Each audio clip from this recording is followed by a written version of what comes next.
Muy buenas tardes a todos, qué bueno que lograron venir. Les presento aquí el equipo Cosuelo, que estamos todos presentes. Además, agradecer al Pato por prestarnos aquí este lugar maravilloso, esta casona de 1700 y tanto para hacer este evento. Este es el primer seminario de agricultura regenerativa en Viña, organizado por Ecosuelo. Mi nombre es Nicolás Puelma, yo soy fundador de Ecosuelo, y la idea es que avancemos y podamos hacer muchos más. Bueno, cuando hablamos de agricultura regenerativa, está un poco de moda, no lo escucho en muchos lugares.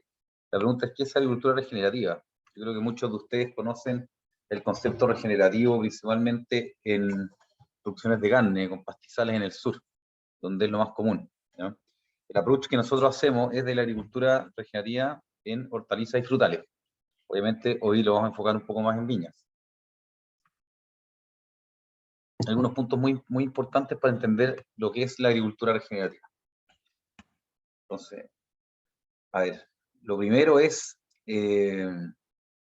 vamos a hacer una pincelada y después vamos a entrar en profundidad en cada uno de los aspectos.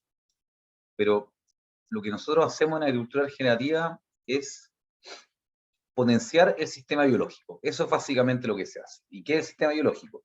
Las plantas tienen dos maneras principales de absorber nutrientes. Una a través del fertilizante inorgánico, que está soluble a través del agua, y el otro es cómo la planta absorbe nutrientes trabajando en sinergia con bacterias, con hongos, como funciona principalmente la naturaleza.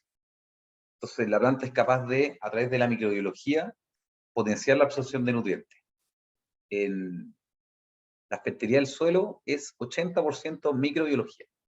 Y eso es lo que hemos ido perdiendo con la agricultura actual y lo que tenemos que recuperar. Entonces, puntos claves en la agricultura regenerativa es la eficiencia fotosintética, que es la capacidad que tienen las plantas de captar el carbono, transformarlo en azúcar, en proteínas y distribuirlo, la microbiología del suelo, y bueno, el resto tiene que ver con cómo la planta se puede proteger.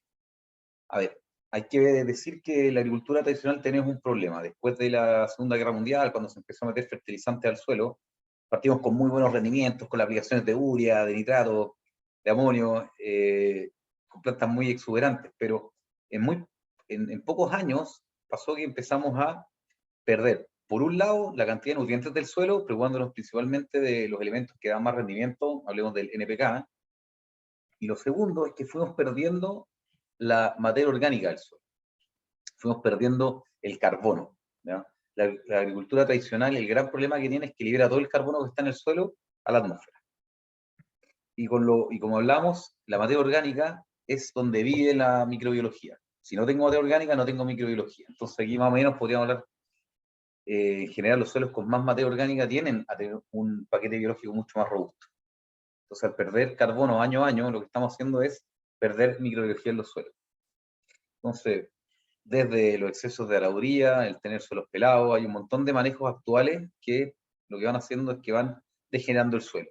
Y el concepto que queremos presentarles hoy es cómo regenerar el suelo, cómo nosotros hacemos que se guarde esa agua, que ese carbono se empiece a incorporar en el suelo. El concepto regenerativo viene de esto, de en vez de tener cultivos extractivos de carbono, que sean regenerativos de carbono. En el fondo, que voy aumentando la cantidad de carbono que tengo en los suelos. Lo que ocurre actualmente es que nosotros gastamos cada vez más fertilizantes y más agroquímicos para producir los mismos resultados. Y cualquier productor que uno habla o zona productora, nos dicen, bueno, hace 10, 20 años yo producía este producto o esta viña sin ninguna aplicación, o con 2 aplicaciones la temporada. Y ahora lo que hacemos es que cultivos intensivos como la papa o la cebolla hay que aplicar casi toda la semana, son 10, 12 aplicaciones de agroquímicos. En las viñas uno ya pensar en no aplicar azufre o cobre, pentahidratado o algún botiticida también es impensable. Pero bueno, preguntémonos cómo se producía vino hace un par de años atrás, hace 30 años atrás. Seguramente la carga química era mucho más baja. Entonces volvemos aquí a nuestra primera slide. El corazón de la agricultura regenerativa es la capacidad de la planta de captar carbono. Ese es el concepto más importante. Nosotros en general tratamos con una eficiencia fotosintética del 10 al 15%, totalmente medio. Y eso es un proceso totalmente nutricional. Y cuando nosotros logramos aumentar ese índice fotosintético de 10% a 50, 100% o hasta 300%, lo que hacemos es que la planta empieza a captar mucho más carbono en la atmósfera, empieza a producir obviamente tiene más azúcar para entregar a las frutas y empieza a exudar mucho más por las raíces. Y ese es el gran problema que tenemos ahora, que cuando tenemos mala nutrición, la exudación radicular es limitada. Entonces no alimentamos las bacterias del suelo y ahí es donde las bacterias empiezan a alimentarse del carbono. Y por eso la agricultura es extractiva. Si nosotros logramos aumentar ese índice fotosintético al 60-70%, la planta va a ser capaz de alimentar todo el sistema e incorporar un montón de carbono, de materia orgánica, en forma de aminoácidos y aminoazúcares, al suelo, potenciando todo este tema microbiológico y potenciando la absorción de la planta del sistema biológico. Entonces nosotros tenemos un planteamiento actual de agricultura que es una nutrición deficiente basada en NPK, a veces zinc, boro para la floración, a veces un poco de calcio según las condiciones de suelo, y eso nos da una extracción radicular limitada. Y con eso matamos la biología y tenemos tema de extracción de carbono y cada año se nos va a hacer más difícil producir con las mismas condiciones. Lo que nosotros proponemos es mejorar la nutrición, una nutrición fina, bien balanceada, para aumentar este proceso fotosintético, que es un proceso totalmente químico, ¿ya? Con esto, ayudar a la extracción radicular, que ahí nos metemos en el químico biológico, y la misma microbiología nos va a ayudar a absorber nutrientes. Ese es prácticamente el modelo que nosotros queremos presentarles hoy. Así, ¿cómo potenciamos nosotros el sistema biológico? Primero lo que no hay que hacer, cómo nos afecta la microbiología, que es tener suelo pelado se seca, tiene altas temperaturas, tiene exceso de oxidación. Entonces lo que hago con tener un suelo pelado es matar la microbiología. Lo que yo quiero siempre es tener un suelo con cierto tipo de cobertura. La cobertura idealmente viva le entrega fotosintatos y azúcares a las bacterias, y hay cierta incorporación de carbono. Lo otro es cuando yo hago exceso de aradura, exceso de vertedera, donde las bacterias que tengo las voy dando vuelta, entonces hay unas más aeróbicas, otras menos aeróbicas, se van muriendo todas con los cambios, los excesos fertilizantes, los excesos de agroquímicos, y muchas prácticas que están asociadas a lo que hablamos, el exceso de oxidación. Y lo que yo quiero es fuertemente inocular los suelos, mantenerlos ojalá verdes todo el año, ojalá siempre con cobertura, y si tengo zonas secas, ojalá una cobertura muerta incluso. ¿Ya? Ahí vamos a conversar un poco de esto. Aplicar mucho menos fertilizantes, y también los fertilizantes salan los suelos. Hay muy pocos fertilizantes que no salan, son nuevas tecnologías, pero cuando aplico muriato, estoy aplicando cloro al suelo, estoy matando todas las bacterias. Bajar la carga química y obviamente tratar de romper el suelo lo menos posible, solo si hay una condición de compactación o alguna condición que no puede ser de otra manera. Entonces aquí les voy a presentar la pirámide inmunológica. Parte del tema regenerativo, el movimiento regenerativo partió en Holanda, también hay un par de doctores en Estados Unidos, fueron los dos lugares donde más partió, y después en Estados Unidos se ha desarrollado muchísimo. Y acá se pudo segmentar cuáles son los estratos de la planta, cuál es su estado, es una segmentación muy clara, ¿ya? Hay que entender tres cosas para ver tres conceptos clave en la regenerativo. Lo primero es que las plantas balanceadas pueden ser resistentes a plagas y enfermedades. Eso es lo principal. Y lo segundo es que las plantas sanas producen suelos sanos. O sea, la mejor manera de ayudar a un suelo es tener una planta sana, bien balanceada, y la planta sana va a ayudar al suelo. Y después ese suelo se va a balancear y va a poder ayudar a la planta. ¿Ya? O sea, eso es clave. Y si nos vamos ahora a la pirámide, nosotros partimos con lo primero. Lo primero que es el corazón que le decía del sistema regenerativo, que es ese corazón que bombea alimentos para todos lados. Todos necesitamos energía para vivir. Nosotros a través de alimentos, de las plantas, las bacterias, todos lo necesitan. Y aquí la fotosíntesis es cómo la planta captura energía y la distribuye. ¿Ya? Entonces, si yo tengo una planta que tiene harta energía, puede tirar brotes nuevos, se puede defender, puede alimentar también la microbiota, pero si tengo una planta débil, sin energía, no puede hacer nada. Y ese es el concepto clave que hay que entender. Cuando la planta empieza a aumentar la fotosíntesis, no solo empieza a tener más energía, sino que cambia la calidad de la energía. Cambia de tener monosacario o polisacario, ¿ya? Y eso es muy importante a nivel inmunológico, porque muchos insectos, muchas plagas se pueden alimentar de monosacarios, pero no de polisacarios. Entonces, hay un sistema de inmunidad pasiva que se basa en cómo tú cambias el perfil nutricional de la planta. Y cuando yo empiezo a tener una exposición radicular alta, empiezo a alimentar bacterias, hongos, y muchas de las plagas que tenemos son hongos saprófitos que se comen las raíces muertas. Atacan la planta cuando la planta ya no es capaz de llenar frutos y alimentar el sistema al mismo tiempo. Por eso, cuando yo logro tener una fotosíntesis del 60-70% de su capacidad, tengo una calidad de azúcar mejor y tengo suficiente azúcar y energía para alimentar el sistema radicular, la microbiología y al mismo tiempo mantener la producción. Entonces, el primer paso es que yo no tengo enfermedades fungosas, radiculares o de distinto tipo de plaga o enfermedad a nivel radicular, ¿ya? O estoy con crecimiento nuevo cada 48 horas, mucha producción de raíces nuevas, ¿ya? Y mantengo suficiente energía para alimentar el sistema. El segundo paso es la síntesis de proteína. La planta, cuando empieza a aumentar su producción y empieza a mejorar su fotosíntesis, también empieza a absorber más calcio. Y eso es un indicio de que la planta está funcionando mucho mejor, ¿ya? Es también muy ayudado por la retroalimentación de las bacterias del suelo que empiezan a ayudar a las plantas a absorber nutrientes. Hay nutrientes de muy fácil absorción, como el potasio, hay algunos nutrientes de media absorción, como el calcio, y hay elementos de muy difícil absorción, como el fósforo. Entonces, cuando yo tengo indicios de absorción de calcio, que pasa mucho en Chile, que tenemos suelo lleno de calcio y la planta no tiene, y no tiene o por falta de boro, falta de sílice, exceso de potasio, sodio, o por falta de microbiología, que en mi opinión, y con la experiencia que manejamos, es lo más común. Entonces, cuando ya empiezo a absorber más calcio, es porque mi planta ya está entrando en el segundo nivel, y ahí pasa que la planta, los niveles de nitrato y amonio empiezan a disminuir, porque la planta transforma nitrato amonio, amonio aminoácido, y cuando la planta logra cada 24 horas cambiar todos los nitratos y todos los amonios aminoácidos, es porque nutricionalmente está muy balanceada, y volvemos a la inmunidad pasiva. Entonces, ¿cómo yo potencio mi fotosíntesis? Obviamente la planta tiene que tener suficiente agua, luz, y tiene que tener los macroelementos básicos. Pero después, cuando entramos en el detalle de la fotosíntesis ocurre principalmente en la molécula de clorofila. Y la molécula de clorofila está basada de magnesio, fierro y nitrógeno. Entonces, lo primero es lo básico. Si yo no tengo fierro, no voy a tener una cantidad de clorofila o una producción de clorofila adecuada, y voy a disminuir mi fotosíntesis. Lo mismo pasa con el nitrógeno, lo mismo pasa con el magnesio. Después tenemos que tocar un poco el manganeso. El manganeso, cuando viene el agua, se divide la molécula en H y OH, y para ese proceso necesito manganeso. O sea, el manganeso tiene un montón de funciones dentro de regular el potasio. También en el sistema inmune el manganeso es clave para resistencia a hongos y bacterias. Pero si yo no tengo manganeso en las primeras etapas, puede tener una complicación muy grande, porque se va a frenar todo. Puedo tener todo balanceado, pero si no tengo manganeso, el hidrólisis no ocurre y el proceso de fotosíntesis no va a partir. El manganeso solo la planta lo puede absorber en estado de reducción. Entonces, si yo tengo manganeso en el suelo, ¿qué pasa? Que hay manganeso en el suelo, puede ser que la planta no lo pueda tomar, porque está en estado de oxidación, y para que yo lo pueda reducir necesito una microbiología bien fuerte. El manganeso, igual que el calcio, es un elemento clave que cuando empieza a absorberse de mayor manera en el suelo, significa que mi suelo se activó, está funcionando de una manera mucho mejor.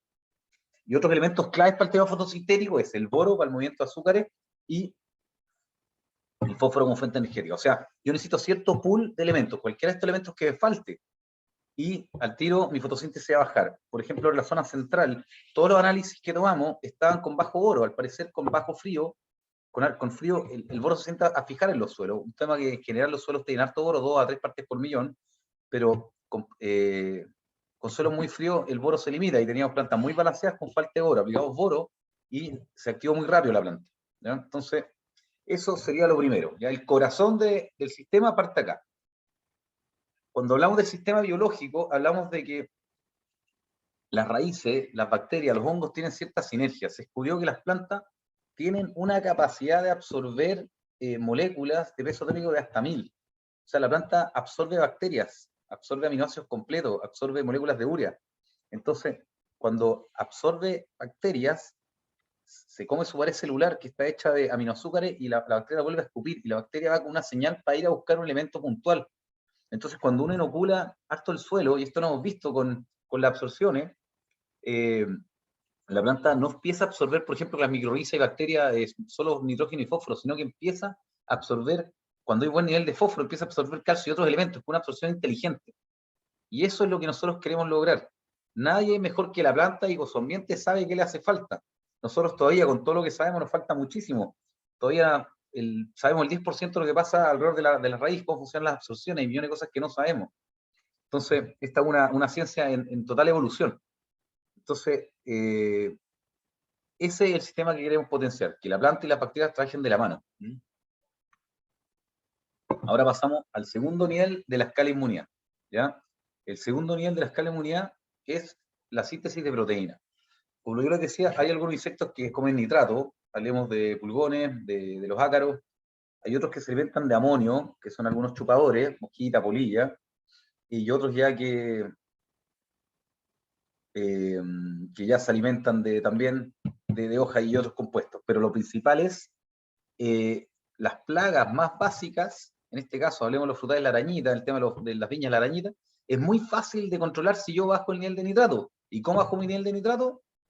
Teniendo buenas cantidades además de lo que teníamos de fotosíntesis, le sumamos la ecuación azufre, molibdeno y cobre. ¿Ya? Por ahí también debería entrar el zinc también en esta ecuación. Si yo logro que la planta tenga los elementos adecuados para metabolizar el nitrato amonio, aminoácido, cada 24 horas la planta no va a tener nitrato en la hoja. Y va a tener, ojalá, nada de amonio o muy poco amonio. Entonces, arañita y los pulgones ya no me van a atacar. ¿Ya? Si yo logro bajar la unidad de amonio, probablemente también voy a bajar mucho la presión de TRIPS. Y nosotros hemos visto, por ejemplo, en paltos bajo 50 partes por millón de nitrato y ya no hay problemas de arañita. Y ese es un punto. Entonces hay que encontrar el punto en cada cultivo. ¿Ya? En las viñas en general son bastante rústicas. Llegar a 0 de nitrato no es difícil si yo logro balancear la nutrición. Y hay que tener en cuenta, cada vez que yo aplico algún fungicida, algún insecticida de manera preventiva, la planta lo absorbe. Y al absorberlo, la planta la estresa. Y ese estrés hace que la planta cierre los estomas, entre en proteólisis, empieza a liberar nitratos, amonio, dependiendo del estado de oxidación de la planta, o sea, al comerse los aminoácidos. Por eso, lo primero hay que evitar los fungicidas e insecticidas, y cuando hay condiciones extremas de calor o frío, que también le van a causar un estrés a la planta, lo ideal es manejarlo aplicando aminoácidos. Si yo logro sacar del estrés a la planta y que la planta no entre en proteosis, voy a evitar que se me llene de amonio. Y ese amonio es fácilmente convertible a nitratos si el estado de oxidación de la planta es el que, si la planta tiene un estado de oxidación alto, un potencial de oxidación alto. Entonces, acá lo principal que nosotros queremos es que la planta esté funcionando siempre y que no tenga nada de nitrato en el suelo. Y ahí, como les decía, un sistema inmune pasivo. Vamos a cambiar el tipo de alimento y no va a haber alimento para los nitratos y amonio, para los chupadores. Entonces, se van a ir a comer a otro lado. De ahí, si nosotros, el índice fotosintético se puede medir como nivel de azúcar o se puede medir como Brix. A veces nosotros pensamos en la hoja y lo vemos en potrero, que eso se puede hacer fácil en solanácea, en papa, tomate, en cebolla también, bastante fácil y rápido de medir. En general, cuando uno está sobre 10,5, ya no tiene problemas de chupador. Y si uno llega a estar sobre 11 o 12, la planta es como el número mágico. Llega un sistema inmune que la planta es prácticamente resistente a plagas y enfermedades. El tercer nivel en la escala ya no es solo un proceso químico. Ahora yo necesito un surplus energético. Eso quiere decir que necesito ya tener un sistema biológico muy potente y la planta absorba gran parte de su nitrógeno en forma de aminoácidos. Porque solo así la planta va a tener un exceso de energía que va a poder guardar como grasa. Igual que nosotros cuando comemos mucho, guardamos los excesos de energía como grasa, la planta hace lo mismo. ¿Ya? Y cuando la planta tiene grasa, la absorbe, la guarda en la membrana y también en la cutícula. Y la cutícula hace que los hongos que pueden romper la cutícula no puedan romper la capa de cera. Entonces es una resistencia física.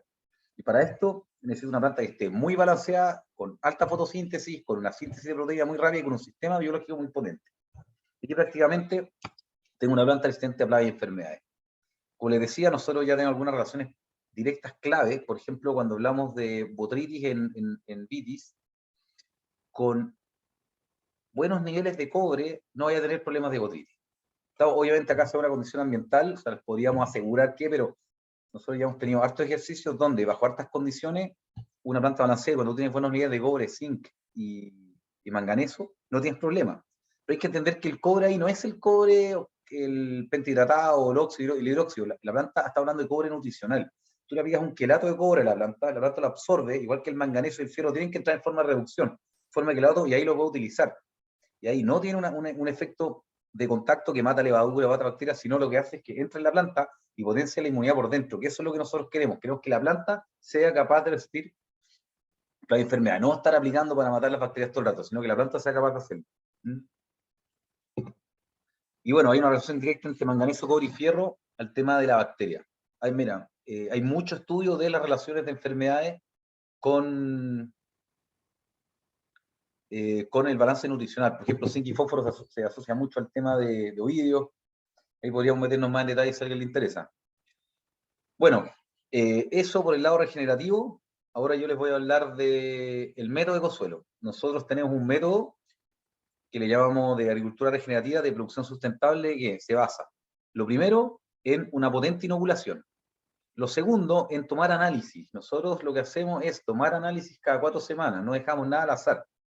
Solo lo que uno puede ver y lo puede controlar. Entonces, si uno quiere ser más eficiente en el uso de fertilizante y estar seguro de que tu planta tiene un nivel para resistir plagas y enfermedades, todo eso se tiene que medir, ¿ya? Y lo que hacemos básicamente es, radicularmente, también se puede variar foliar dependiendo de la condición, o sea, uno puede aplicarlo esto riego por goteo, riego por pivote, o también riego tendido, pero tenemos a trabajar fuentes de nitrógeno, son aminoácidos, de polifosfatos, de calcio, si fuera necesario, y los potasios de manera regular, y de un potente programa foliar, donde incluimos el magnesio, el fierro, el boro, manganeso, cobre, zinc, molibdeno. Entonces, lo que les dije, magnesio, fierro, lo básico para la clorofila, quitamos el boro y el fósforo para el movimiento de azúcar, manganeso para la hidrólisis, cobre, zinc, molibdeno, también para la síntesis de proteína. O sea, hay una regularidad dependiendo el lugar, dependiendo del suelo, dependiendo del cultivo y dependiendo su curva de extracción. Por ejemplo, cultivos que tienen mucha necesidad de potasio van a necesitar mucho manganeso también. El manganeso regula el potasio. Por ejemplo, hablamos de papa, de paltos, tienen mucha necesidad de potasio. De hecho, el polen de la palta es la que más potasio tiene, hasta mata a la abeja. Entonces, cada cultivo tiene una necesidad puntual según su condición. Pero acá es clave el tema del programa nutricional foliar. ¿Se puede tirar regular? Sí, pero por arriba es mucho más eficiente, económicamente es mucho más barato también. Aquí tengo algunos ejemplos de la inoculación, ¿ya? Nosotros estamos trabajando un pack amplio de inoculantes que incluye bacillus, levaduras, bacterias y microrrizas. Todo el programa inoculativo va asociado a un sistema semi-anaeróbico, que es un suelo supresor de enfermedades. Entonces, acá tenemos, por ejemplo, en la papa, antes de que emerja ya hay pelos regulares, esto es espinaca, muchos pelos, acá teníamos mildio y aquí no había. Acá tenemos, por ejemplo, ensayos maíces de alta densidad, la cantidad de pelos regulares es tremenda. Los pelos regulares son los que absorben. Con el sistema de inoculación nosotros aumentamos la zona de absorción más o menos en 7, desde nutrientes también a estrés hídrico. Esto fue ensayo que hicimos en viñas. La parte con inoculación de fósforo nos dio casi 500 partes por millón más en la savia de fósforo. O sea, es tremendo. Normalmente una planta con 500 partes por millón está. En este caso, solo con la inoculación de microrrizas y bacterias hemos sido capaces de absorber el fósforo que necesita la planta para el cultivo, sin necesidad de apoyar nada externo. También da una condición de que probablemente haya fósforo disponible en el suelo, pero las microrrizas te ayudan mucho principalmente al nitrógeno y al fósforo. Y cuando ya esos niveles están adecuados, potencian otra absorción también. También interesante que bajó mucho también la absorción de aluminio, ¿ya? La absorción de sílice es buena hasta cierto punto. Cuando hay buen sílice significa que tenéis buena vida bacterial, pero cuando hay exceso de aluminio y sílice es porque también hay ciertos problemas regulares asociados a nematos. Entonces el hecho de poder bajar la absorción de aluminio es un súper buen indicio de una microbiología más balanceada en el suelo. Este tema es, yo diría que, uno de los temas a tratar más importantes en el manejo de las viñas, que es el manejo del potencial de oxidación, ¿ya?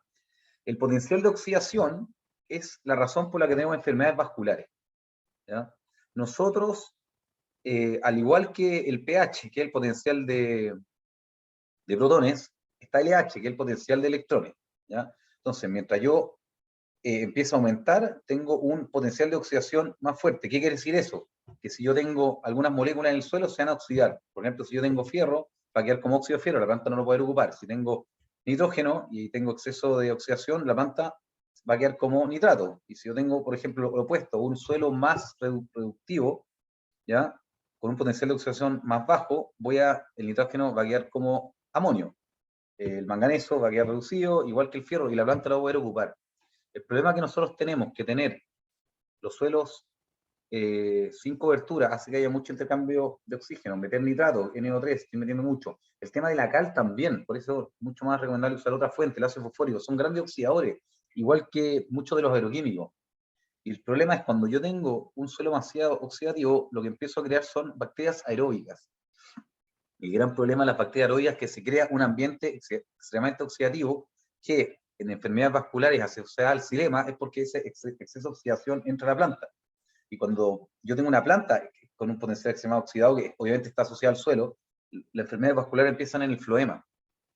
Entonces, hay una condición para cada bacteria, bicho, nemátodo, ¿ya?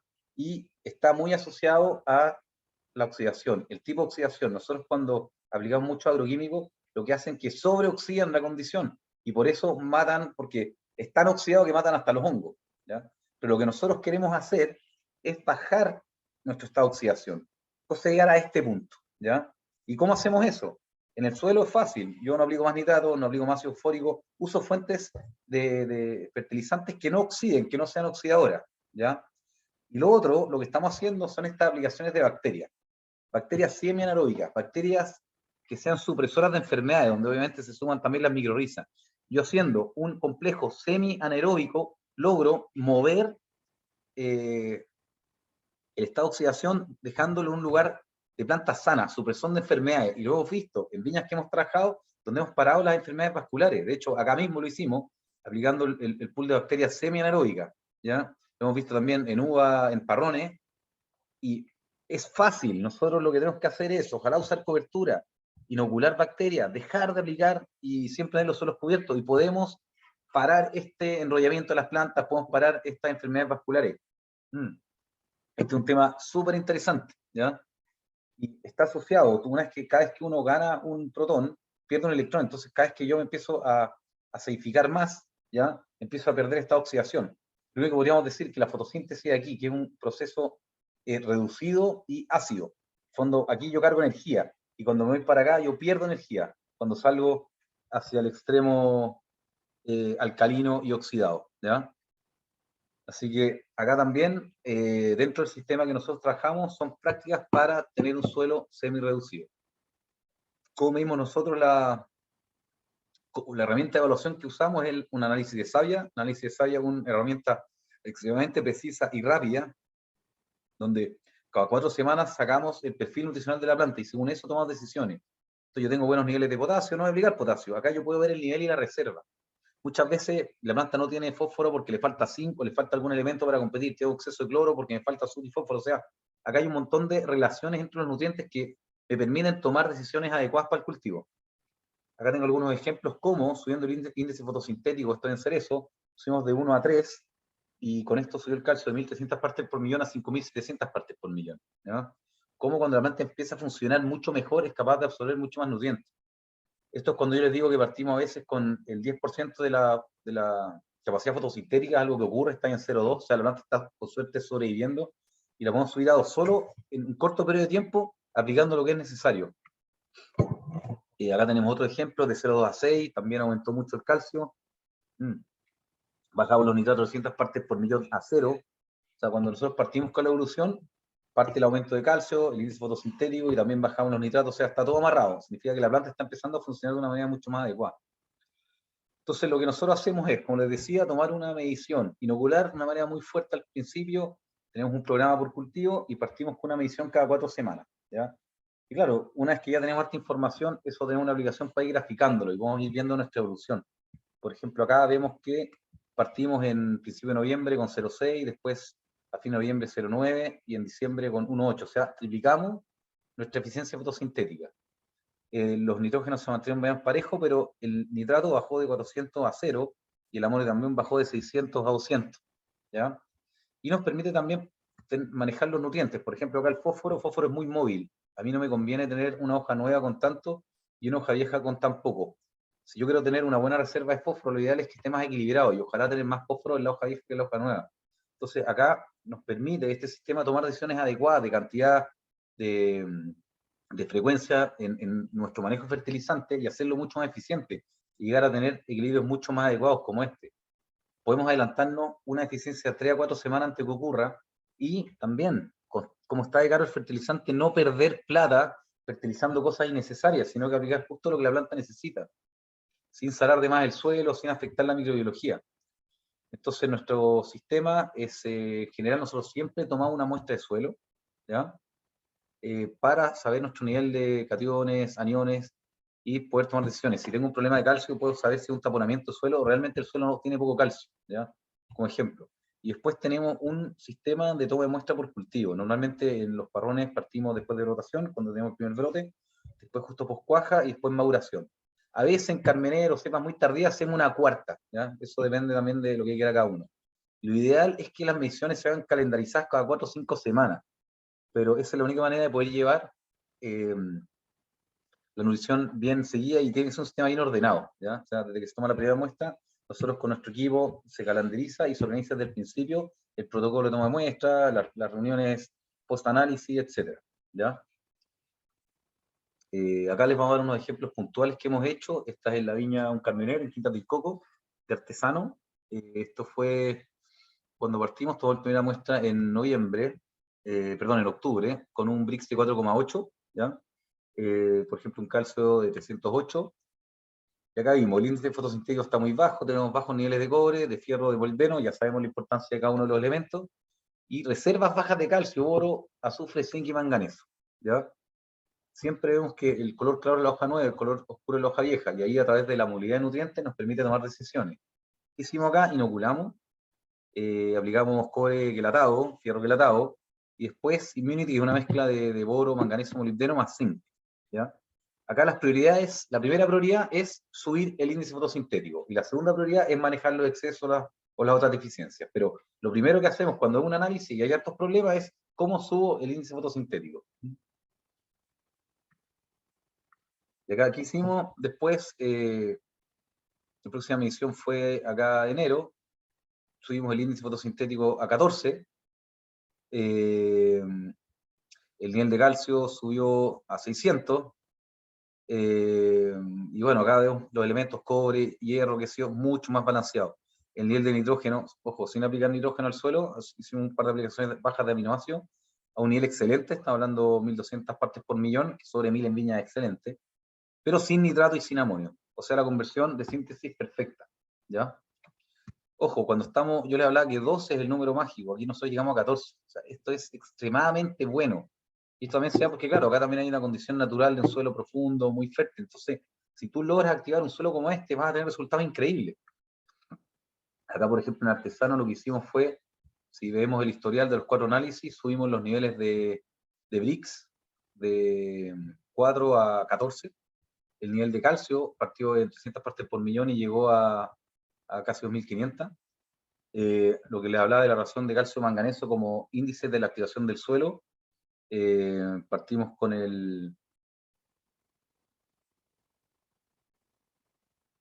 calcio, subió a 2500 y el manganeso subió de 2 partes por millón a 55 partes por millón, ¿ya? Y eso, claro, nosotros hicimos 1 o 2 aplicaciones de manganeso, pero muy bajas. Lo que hicimos fue activar el suelo para que empiece a absorber el manganeso, para que empiece a absorber el manganeso disponible, empiece a reducirlo y que sea capaz de absorberlo.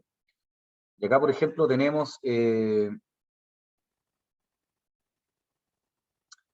nitrógeno. Tenemos la hoja nueva, que es el azul, la hoja vieja, que es lo rojo. Tú siempre quieres tener más nitrógeno en la hoja vieja que en la hoja nueva. Eso significa que tu reserva está buena, eso está bastante balanceado entonces acá. Y los niveles de nitrato y amonio, siempre hoja nueva y hoja vieja, solo los tuvimos al principio, después ya no tuvimos más nitrato ni más amonio. Y ahí eso significa que pasamos el segundo nivel de la escala de inmunidad. Acá también pasó algo, que pegó una lluvia muy fuerte, y nosotros lo que hicimos después de la lluvia fue meternos con el dron, con una aplicación con cobre, y un poquito de manganeso quelatado, cobre quelatado y manganeso quelatado, también con un poco de probión, que es una mezcla de bacilos subtiles más bacterias, cosa que aplicara los productos y por otro lado también que el viento ayudara a secar un poco, para evitar la aplicación de algún fungicida, ¿ya? Para eso también hicimos unos ensayos con la eficiencia de la absorción en drones, con 20 litros por hectárea. Este es el testigo, que está en 311, nosotros aplicamos acá con agua normal, agua de la zona, que tiene 150 partes por millón de carbonato, y la eficiencia fue muy, muy baja, subió a 320. Y esto lo hicimos con agua purificada de bidón, que tenía 3 partes por millón de carbonato, y subió a 400. O sea, con esto podemos ver que la aplicación en drones en las viñas tiene mucho sentido a nivel nutricional, siempre y cuando use agua de buena calidad. Entonces yo recomendaría, que es una muy buena herramienta siempre y cuando usemos agua filtrada, y eso usan 20 litros por hectárea, es una luca, son 2 lucas más por hectárea lo que me gasto, pero tengo la seguridad, ya sea estoy aplicando algún fungicida sistémico, algún bactericida o algún nutricional, de tener una absorción adecuada. Acá es otra viña que también partimos trabajando, partimos en este análisis también de octubre, partió con un índice de 2, muy, muy bajo, imagínate, de 2, o sea, al 15% de lo que queremos, ¿ya? Tiene muy bajo cobre, potasio, calcio, zinc, molibdeno, también reserva baja de fósforo, fierro y manganeso. Lo que hicimos aquí fue inocular, trabajamos con, esto es una viña orgánica, así que teníamos muchas limitaciones en el tema de las aplicaciones, así que aplicamos cobre orgánico, quelatado también, aplicamos alga con microelementos, que tenía un poquito de todo, que era dentro de las herramientas que teníamos disponibles, y después también hicimos una aplicación de zinc orgánico, y acá llegamos a, después tuvimos acá, lo subimos un mix de 10, o sea, de 2 subimos a 10, con niveles de calcio mucho más altos. Y acá fue re interesante porque, por ejemplo, el manganeso, nosotros no aplicamos manganeso en esta línea. Solo inoculamos y activamos el corazón fotosintético y la planta fue capaz de inocular, de aumentar la vida bacterial, de potenciar las bacterias y hongos del suelo y empezó a absorber manganeso como loco. Entonces nosotros vemos los niveles de cobre, de calcio, perdón, y manganeso, empezaron a aumentar tremendamente sin aplicar calcio y manganeso. Al final nosotros tenemos una mina en la zona central de nutrientes en el suelo y cómo nosotros potenciamos a que eso ocurra, a que eso se absorba. Entonces, bueno, nosotros confiamos mucho en nuestro método suelo, creemos que regenerar los suelos es la agricultura del futuro, de bajar la carga química, ya sea para el que consume, para el vecino, para el que aplica, es el camino.